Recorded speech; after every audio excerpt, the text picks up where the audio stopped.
must know that, the average think exactly the way I do. Jack and Diane don't want to fight. They support me, Kyle. Does this mean you're going to move in to that decrepit Abbott mansion or what? I knew you wouldn't like that. So did Kyle. Swiffer. We both knew that would upset you, so we found our own place. Are you aircrafting? Already? Adam has agreed to sell us his apartment since he's living here with Connor and Chelsea. You talked to Adam? We had a meeting this morning, yeah. And he made a deal? It's in progress, but yeah, it's happening.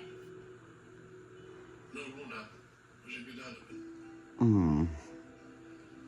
Oh no, he's pissed. Grandpa, Victor is pissed. I came here to tell you directly because I want to be honest with you. I'm really hoping you could be happy for me.